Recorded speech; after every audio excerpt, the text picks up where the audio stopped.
Hello, my friends. My name is Winifred May Callahan, though most people call me Winnie, and I am 68 years old.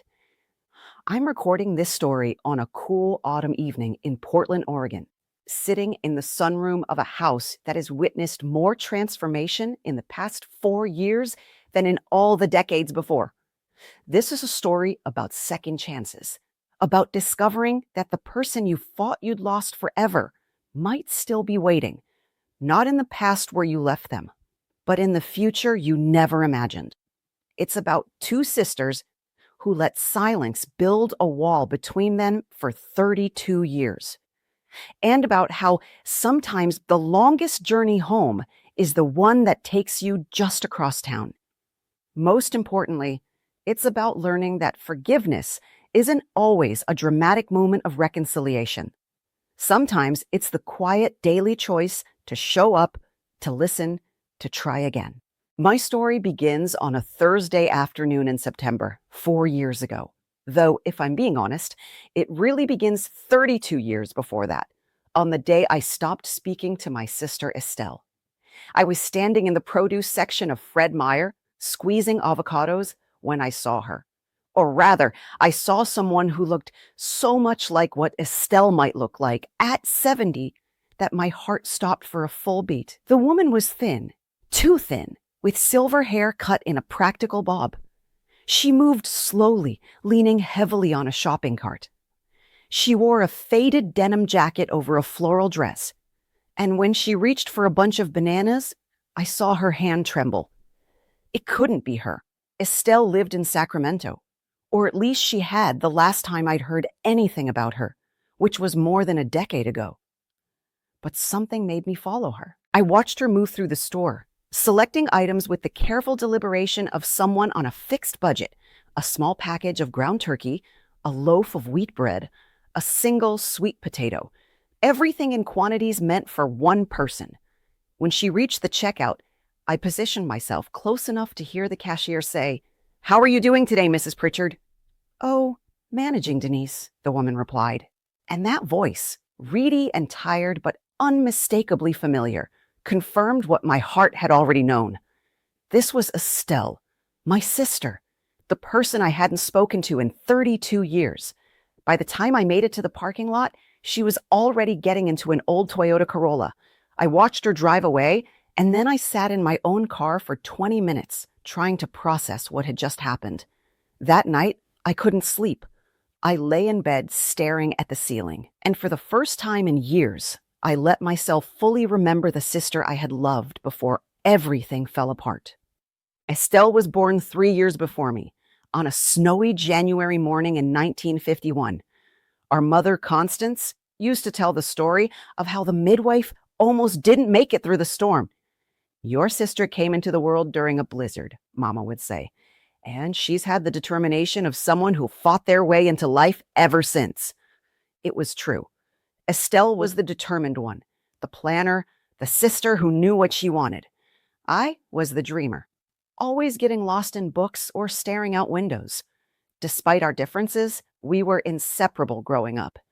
We shared a bedroom in our small house in Eugene, Oregon, where Daddy worked at the lumber mill and Mama took in sewing.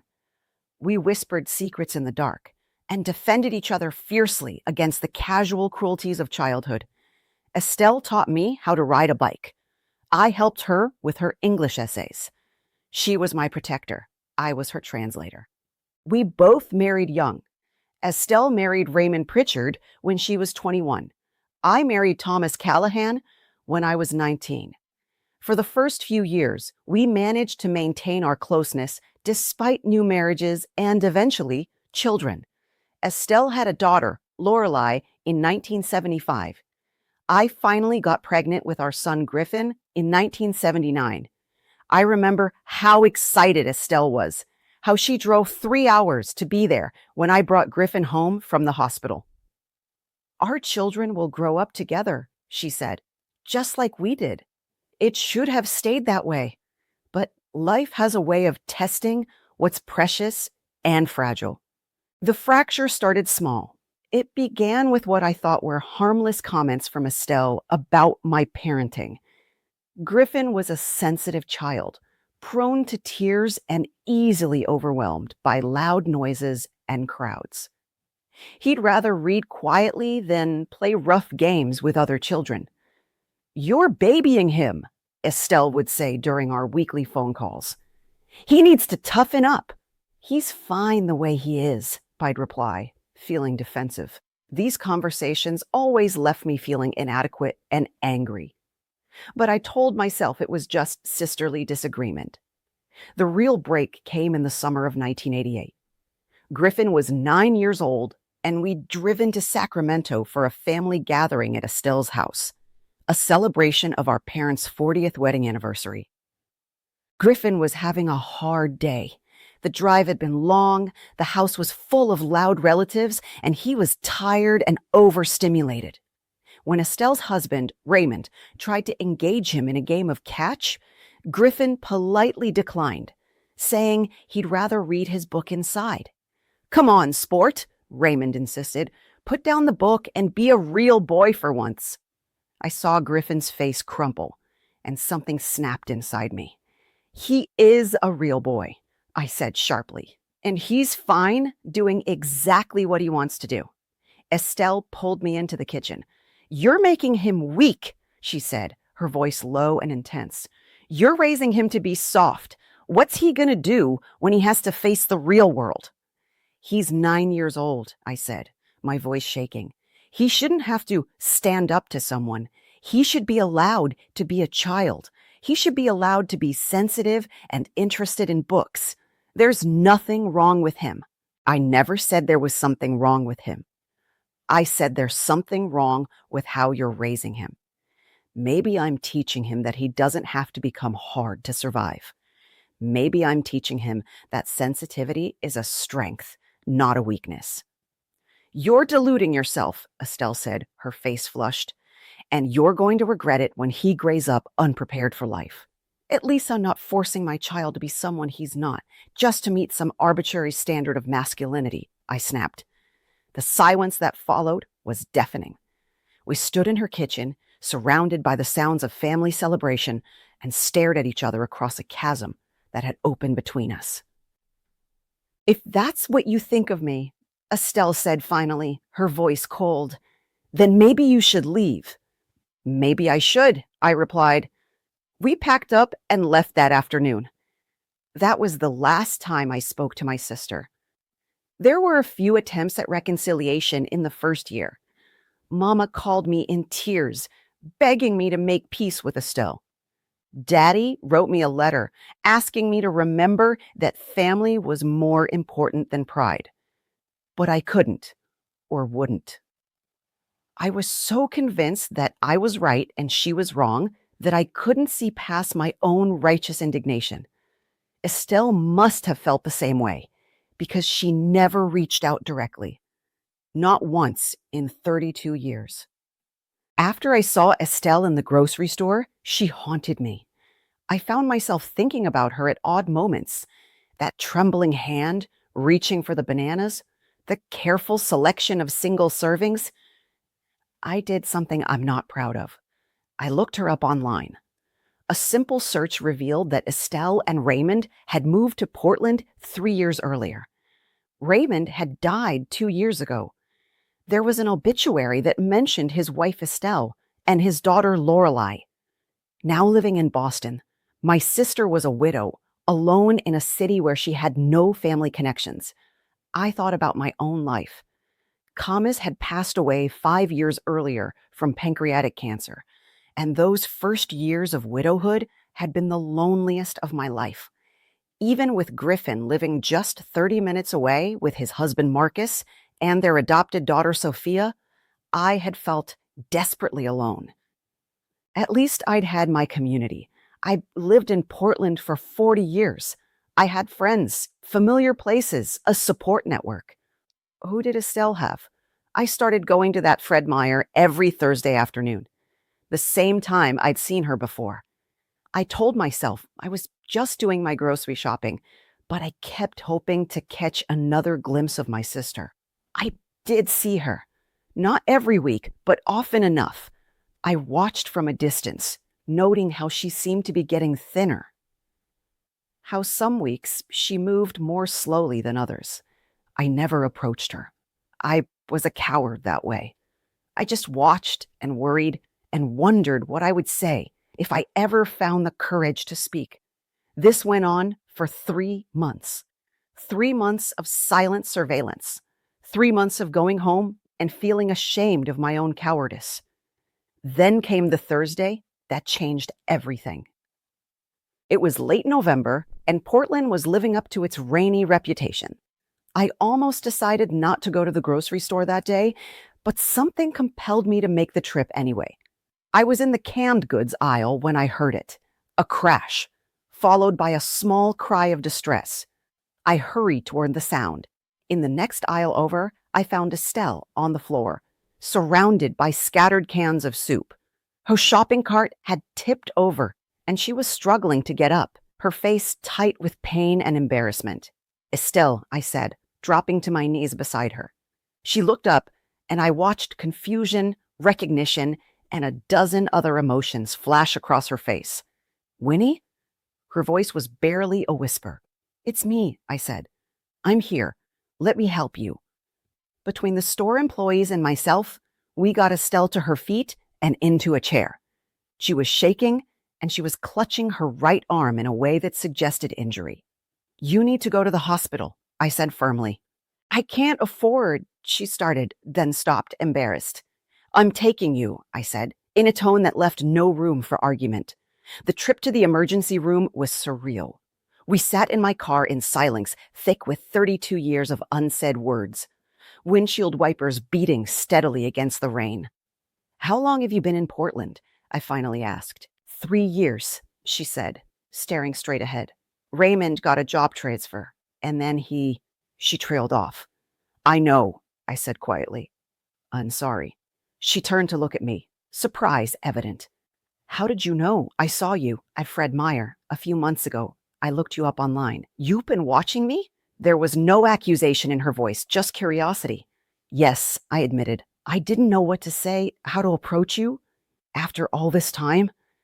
Estelle was quiet for a moment. "I saw you too," she said finally. "Not at the store, but around town, at the library. You were coming out with a stack of books, laughing with someone. I almost said something, but then I thought you probably wouldn't want to hear from me. We'd been in the same city for 3 years, occasionally orbiting close to each other, never quite touching. At the hospital, we learned that Estelle had fractured her wrist and badly bruised her hip. The doctor wrapped the wrist and prescribed pain medication. "You need to be careful," she said gently. "Are you living alone?" "Yes," Estelle said. "Do you have anyone who can help you at home?" "I'll help her," I heard myself say. "I'm her sister." Estelle's eyes met mine, and I saw tears gathering there. I took Estelle home that evening to her small apartment in a senior living community near the river. It was a tidy one-bedroom unit with large windows. The furniture was a mixture of familiar pieces from her old life and newer, cheaper items that spoke of downsizing and loss. "Raymond's pension was smaller than we expected," she said. "And the medical bills before he died, this is what I could afford."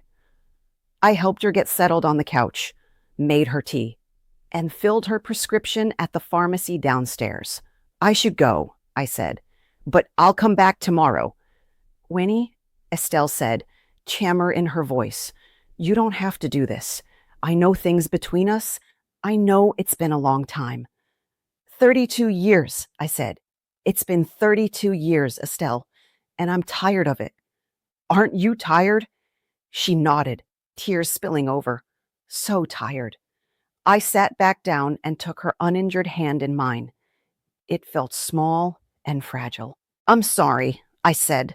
"I'm sorry for all of it, for being stubborn, for letting pride keep us apart, for missing 3 decades of your life."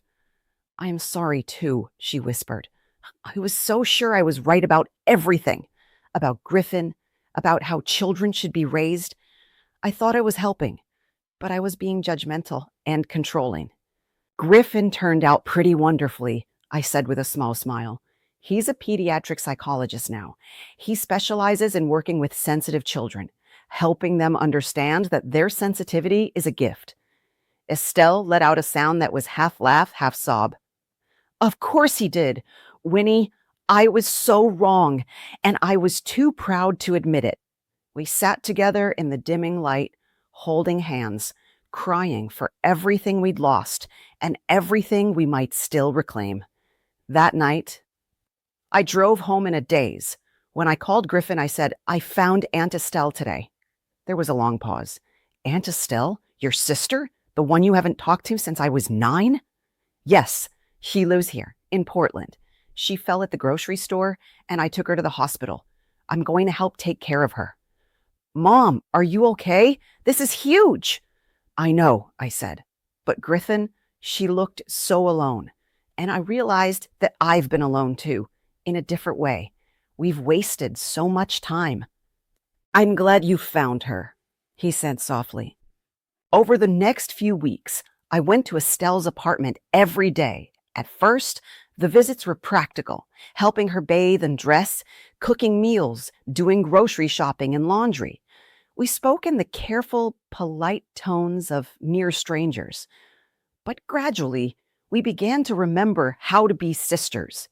It started with small things. I mentioned a mystery novel by an author we both loved. Oh, I have all her books, Estelle said, brightening. Would you like to borrow them? Another day. Do you still put pickles on your grilled cheese? Always, I said. Some things don't change. Remember when Mama caught us making grilled cheese at 2 a.m? She was so mad, but then she sat down and ate one with us. The memories came slowly at first, then faster. We talked about our childhood, about Mama and Daddy, both gone now, having passed while we weren't speaking. We talked about the good years of our marriages. We talked about Raymond and Thomas. About the strange landscape of widowhood. Does it ever get easier? Estelle asked one afternoon. Different, I said honestly. It gets different. You learn to carry the absence. But there was one conversation we kept avoiding, until finally, one December evening, it could no longer be ignored. I was helping Estelle decorate a small Christmas tree when she suddenly said, Tell me about Griffin. What do you want to know? Everything I missed. So I told her about his struggles in school, how other children had called him names, how he'd come home crying, about the teacher who recognized his gifts, about his scholarship to college, about the day he came out to us at 19. Thomas and I had already figured it out, I said, but seeing how scared he was that we wouldn't accept him, it broke my heart. Marcus sounds wonderful, Estelle said. He is. They've been together for 15 years, married for 7. They have a daughter, Sophia. She's 6 years old and absolutely brilliant. Estelle was quiet. I owe him an apology, she said finally. A real one. For those things I said when he was 9. For thinking there was something wrong with him when really he was perfect exactly as he was. You can tell him yourself, I said, if you'd like to meet him. Her hands stilled. Do you think he'd want to meet me? I think he'd like the chance to know his aunt. But, Estelle, we need to talk about what happened. Really talk about it. She nodded and sat down. For a long moment, neither of us spoke. I was scared, she said finally. That's what it came down to. I was scared for Lorelei, scared that the world would hurt her, scared that I wasn't preparing her correctly. And when I saw you letting Griffin be soft, be sensitive, I thought you were making a terrible mistake. But that's not protection, I said. That's teaching children to hide who they are. I know that now, Estelle said. I've known it for years, but I was too proud to admit I was wrong. And then so much time had passed that I didn't know how to reach out. We weren't better off without you, I said firmly. I missed you every single day, Estelle. Every birthday, every holiday, every time something happened and I wanted to call my sister. I missed you too, she whispered. Winnie, I'm so sorry. I'm sorry for judging you, for being rigid and controlling. I'm sorry for not being brave enough to apologize sooner. I'm sorry too. I'm sorry for cutting you out completely, for being so stubborn that I threw away 32 years. We cried then, really cried, for all the lost time and missed moments. We can't get those years back, Estelle said. No, I agreed, but we can choose how we spend whatever time we have left. Christmas that year was small but meaningful. Griffin, Marcus, and Sophia came to Estelle's apartment for dinner. I watched my sister meet her great niece for the first time, saw Sophia climb into Estelle's lap to show her a drawing. Griffin was cautious at first. When Estelle took his hand and said, "I was wrong about you. You are exactly who you were meant to be, and I'm sorry I ever suggested otherwise," I saw his shoulders relax. "Thank you," he said simply. "That means more than you know."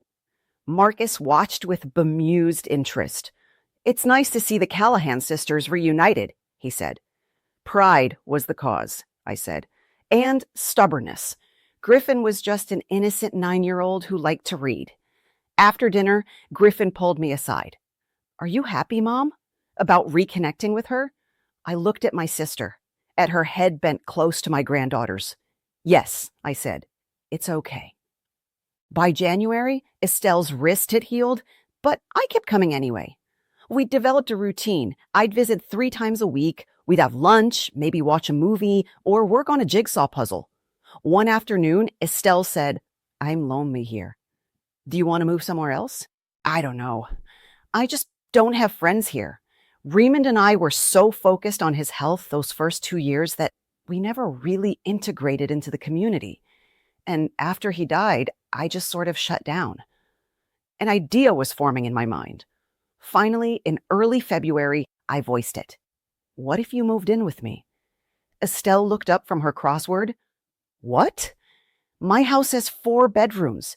It's just me rattling around in it. You could have the entire upstairs. Bedroom, bathroom, everything. Sitting room. We could share the kitchen and common spaces, or not. You could have privacy, but neither of us would be alone. Winnie, I can't afford.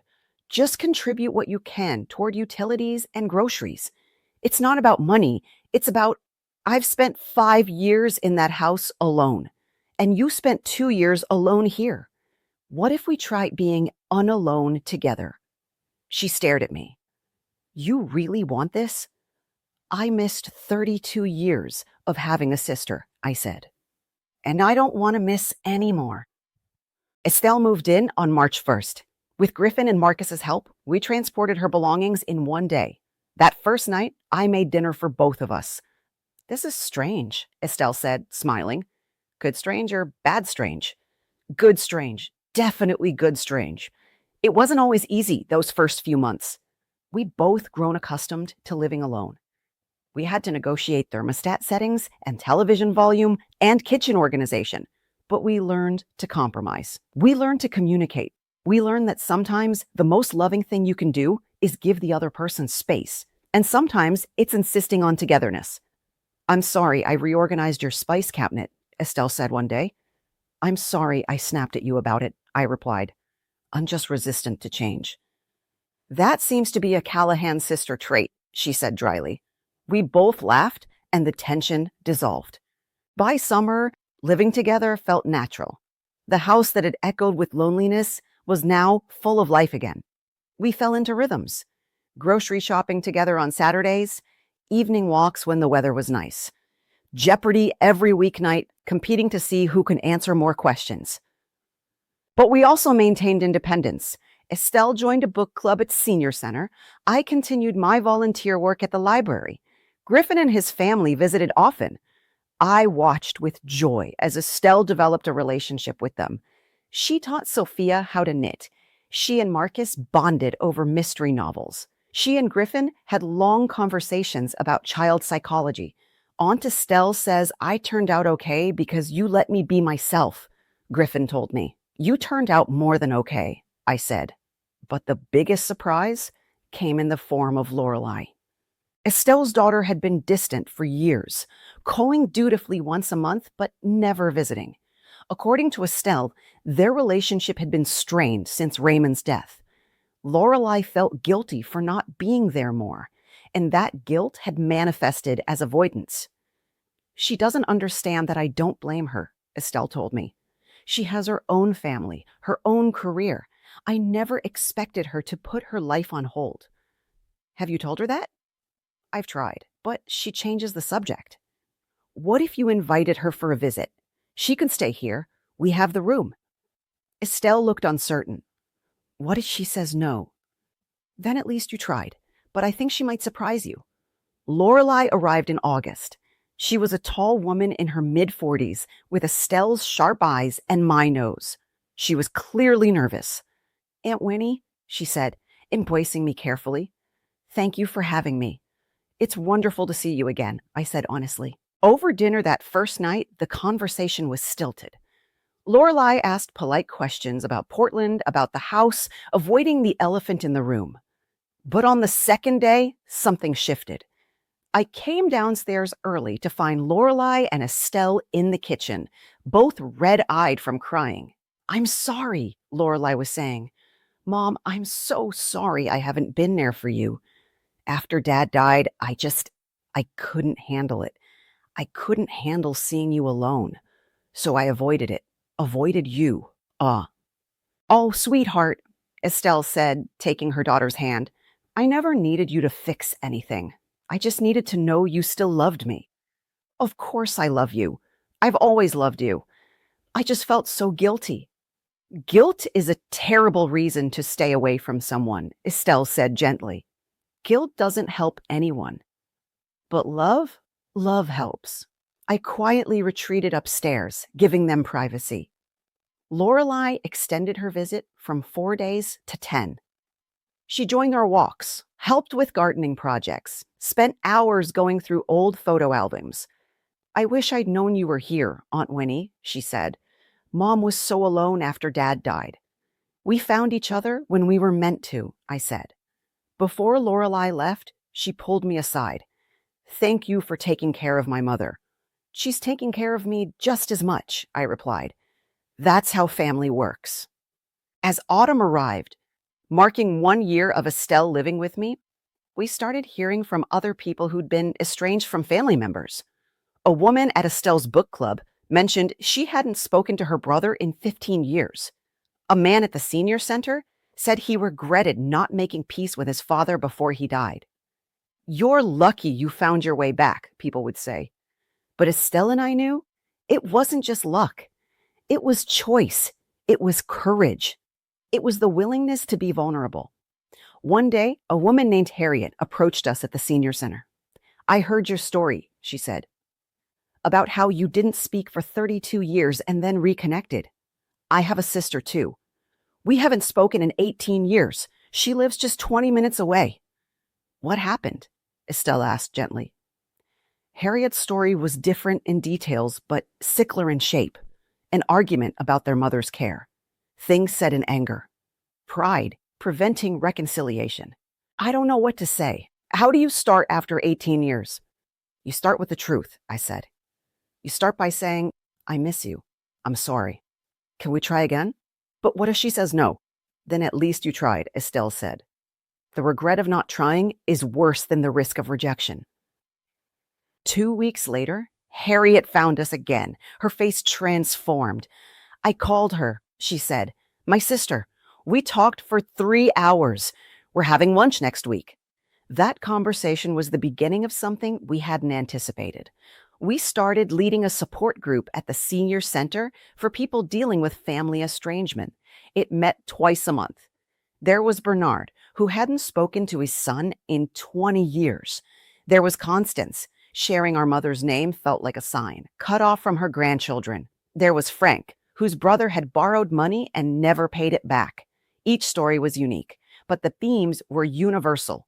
Pride, hurt, the fear of vulnerability, the way time made silence feel more insurmountable.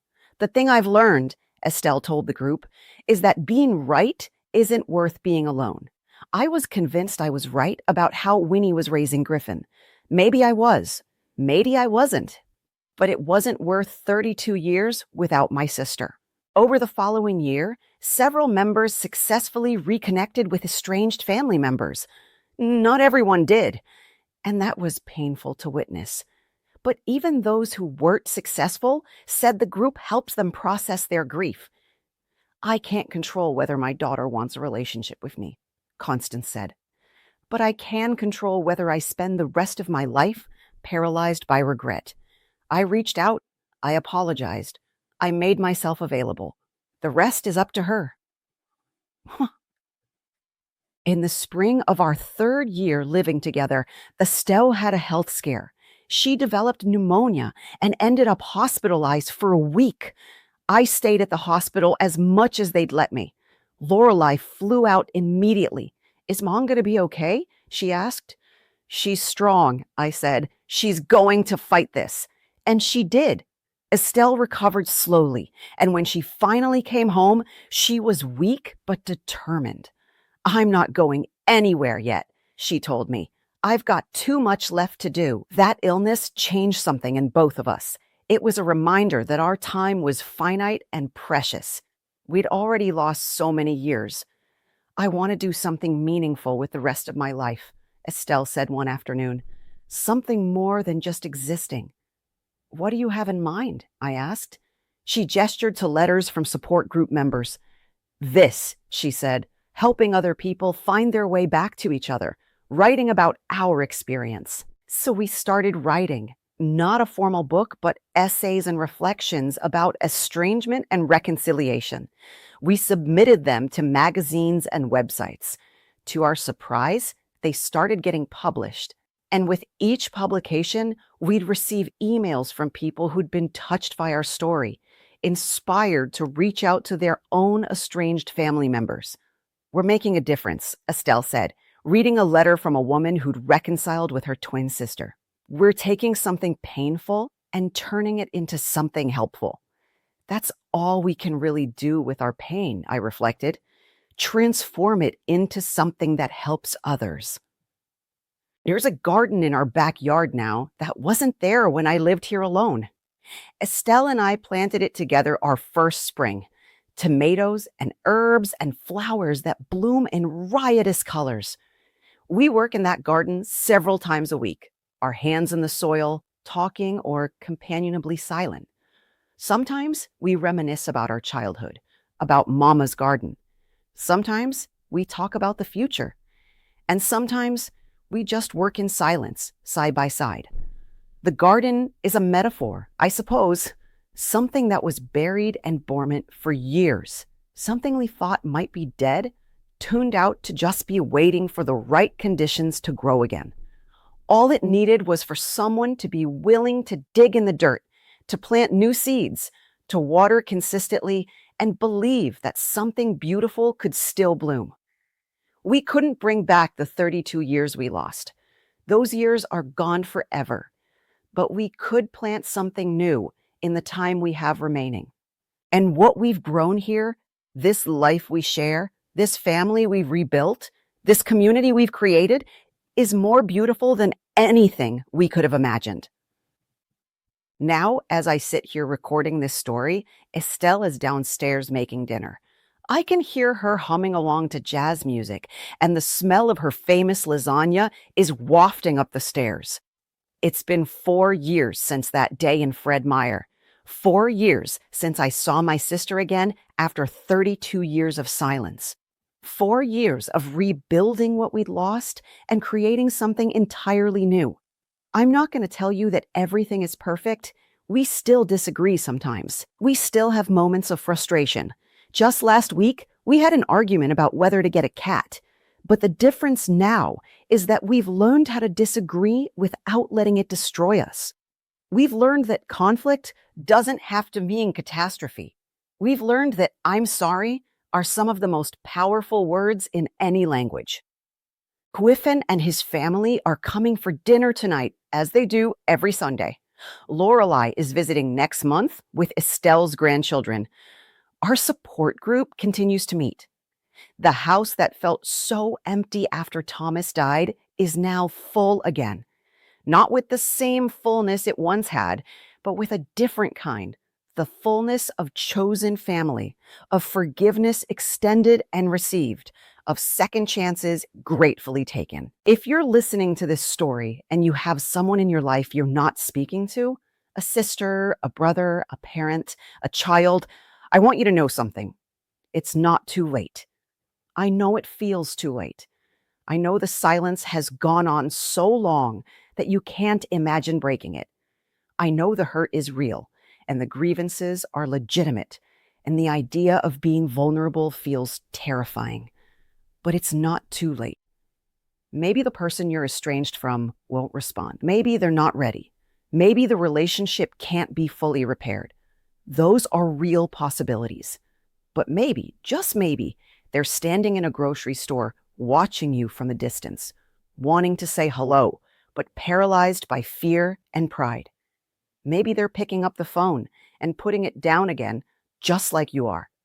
Maybe they're waiting for someone to be brave enough to take the first step. Apologies don't have to be perfect. You don't need to have all the answers. You just need to be willing to try. You can start with something simple. I miss you. I'm sorry. Can we talk? Those 9 words changed my life. They gave me back my sister. They gave me a home full of laughter instead of echoes. They gave me the chance to transform my remaining years from lonely to connected. I can't tell you what's right for your situation, but I can tell you this. If there's love underneath the hurt, if there was once something precious that's been buried under years of silence and pride, it's worth trying to excavate it. Life is too short to spend it estranged from people we love. I know that because I spent 32 years proving it, and I don't want anyone else to make the same mistake. Don't wait 32 years. Don't let pride or fear or hurt keep you separated from someone you love. Don't assume it's too late just because it's been a long time.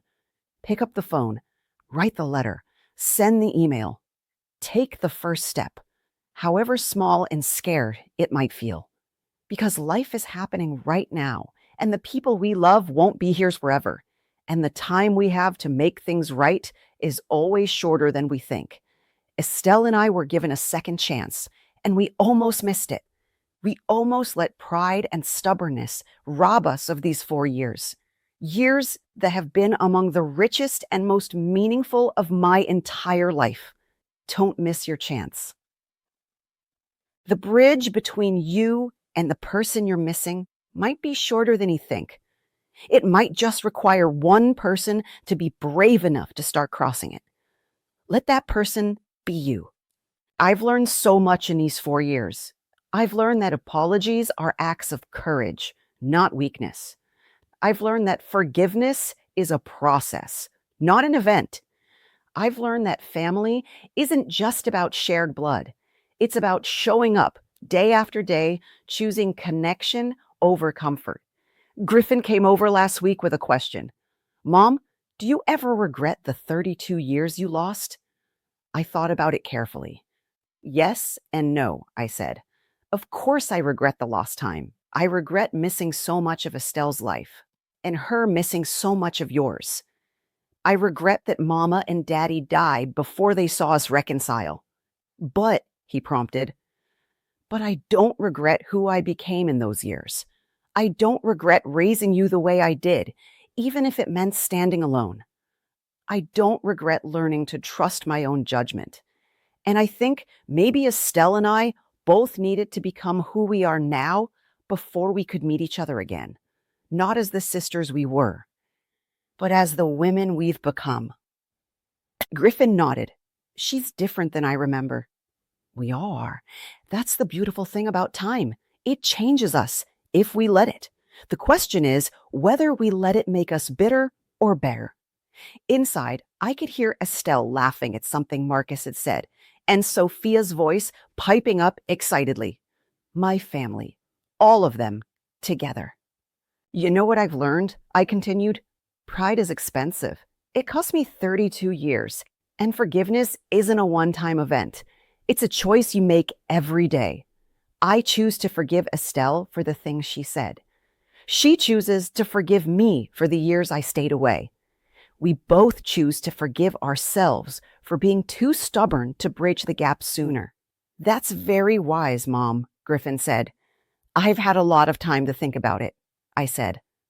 As winter approached again, Estelle and I prepared for our second Christmas together. This year would be bigger. Lorelei was flying out with her husband and their two teenage children, and we'd have a full house for the first time in years. I can't believe how much my life has changed, Estelle said one December afternoon as we wrapped presents. 4 years ago, I was sitting alone in that apartment, convinced I'd live out my remaining years in isolation. Now look at me. I have my sister back. My relationship with Lorelei has healed. I'm about to have a house full of family, and I live in this beautiful home full of light and life. 4 years ago, I was watching you from across a grocery store, too afraid to say hello, I replied. Look how far we've come. Do you think we would have found each other eventually if I hadn't fallen that day? I considered that. I don't know. Maybe. Or maybe we would have kept circling each other forever, never quite connecting. I'm glad I fell then, Estelle said. I'm glad I was there to catch you, I replied. Christmas morning was chaos in the best possible way. Lorelei's teenagers, Emma and Cole, filled the house with energy and laughter. Emma, at 16, was fascinated by our estrangement support group and asked thoughtful questions about reconciliation and family dynamics. Cole, at 14, bonded with Sophia over video games and helped her build an elaborate blanket fort in the living room. Watching Estelle surrounded by her grandchildren, teaching Emma how to make her famous cinnamon rolls, playing board games with Cole, reading stories to Sophia, I felt a deep sense of rightness. This was what family should be. Not perfect, but present. Not without conflict, but with the tools to work through it. Lorelei pulled me aside while we were doing dishes. Thank you, she said simply, for giving my mother back to me, for showing me it was possible to bridge the gap. You did that yourself, I said. You were brave enough to come here, to have the hard conversations. But I wouldn't have if I hadn't seen you two reconnect, she said. If you hadn't shown me that even 32 years of silence could be overcome. That evening, after everyone had gone to bed, Estelle and I sat in the living room with mugs of tea, looking at the twinkling lights on the Christmas tree. This has been the best Christmas I've had in years, she said softly. Maybe ever. Me too, I agreed. Winnie, I need to tell you something. She set down her mug and turned to face me. I've been thinking about what we've built here, this life, this family, this work we're doing with the support group. And I realized something. What's that? You saved my life, not just by helping me when I fell, but by giving me a reason to live again. When Raymond died, I thought my life was over. I thought I was just waiting to die. But you gave me purpose again. You gave me family again. You gave me joy. I felt tears welling up. You saved mine too, Estelle. I was drowning in loneliness and grief, just going through the motions. Having you here, rebuilding our relationship, helping other people through our support group, it's given me meaning again. We saved each other, she said. Yes, I agreed. We did. As spring arrived again, marking our 4th year since reconnecting, something beautiful happened. Harriet, the woman from our support group who'd reconnected with her sister, asked if she could bring someone to our next meeting. This is my sister Nadine, she said, introducing a woman who looked remarkably like her. We've been talking about your group, and we wondered if we could help. Maybe share our story with others who are struggling. Soon, other reconciled family members began attending, not as participants seeking help, but as mentors offering hope. The group evolved from a support circle into something larger, a community dedicated to healing broken family bonds. Bernard, who reconnected with his son after 20 years, brought him to a meeting. I wanted him to understand, Bernard said, that it wasn't just me who suffered during our estrangement. There were other fathers and sons out there, struggling with the same pain. The most profound moment came when a young woman named Claire attended. She was only 25, estranged from her mother for just 3 years. I thought I had time, she said, crying.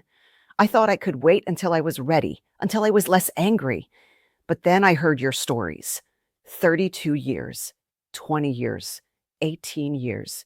And I realized I'm wasting the best years we could have together because I'm too proud to pick up the phone. 2 weeks later, Claire brought her mother to a meeting.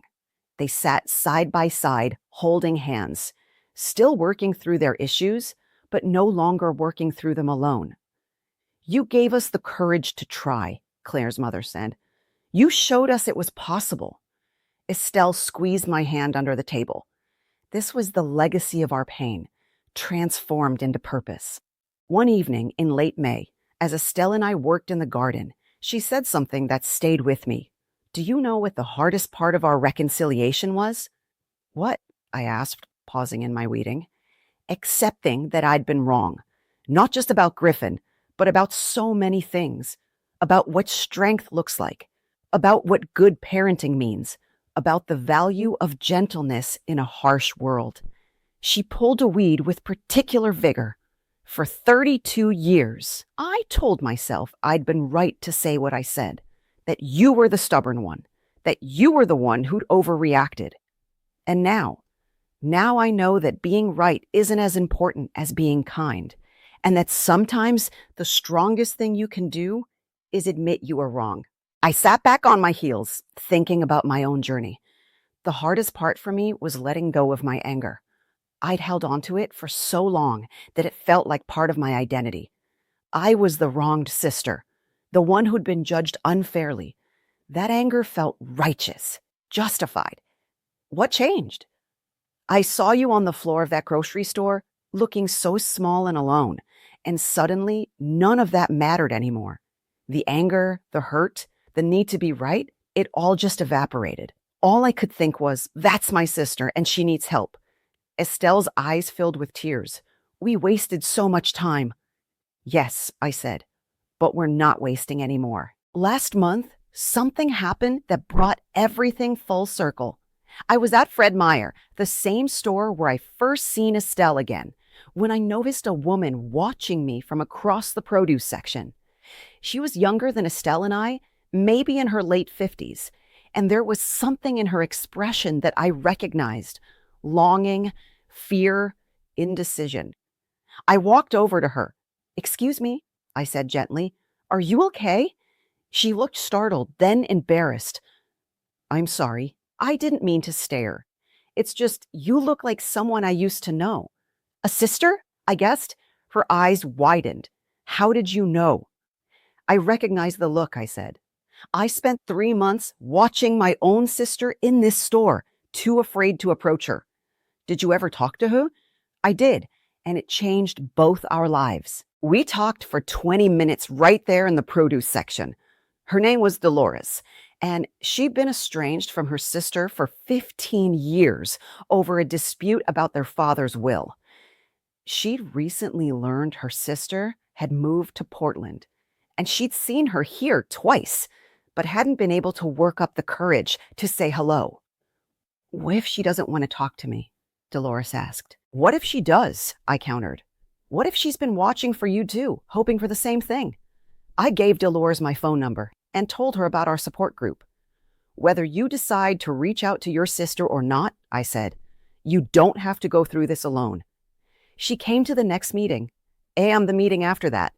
And last week, she brought her sister. "We're still working things out," Dolores told the group. "It's not perfect, and some days are harder than others. But we're talking, we're trying, and that's more than we've had in 15 years. After the meeting, Estelle pulled Dolores aside. "You remind me of Winnie and me," she said. 4 years ago, we were exactly where you are now. Look at us now. We live together. We run this group together. We've rebuilt our entire relationship from the ground up." "Do you ever regret the time you lost?" Dolores asked. "Every day," Estelle said honestly. "But I try to focus on the time we've gained instead." Now, as I finish recording this story, the sun is setting through the kitchen windows, painting everything in gold. I can hear Estelle calling me down for dinner, her voice warm and familiar. In a few hours, Griffin and his family will arrive for our weekly Sunday dinner. Tomorrow, I have a dentist appointment, and Estelle is meeting her book club. Tuesday, we're facilitating our support group. Next month, Lorelei and her family are visiting again. This is my life now, ordinary and extraordinary all at once, full of the small rituals and rhythms that make a life meaningful. 4 years ago, I was alone in this house, marking time, waiting for my own life to end. I couldn't see past my grief and loneliness to imagine anything different. Now I'm surrounded by family, engaged in meaningful work, connected to a community of people who are all trying to heal their own broken bonds. The difference is Estelle and forgiveness, and the courage to be vulnerable enough to try again. So here's what I want to leave you with, dear listener. It's never too late to begin again.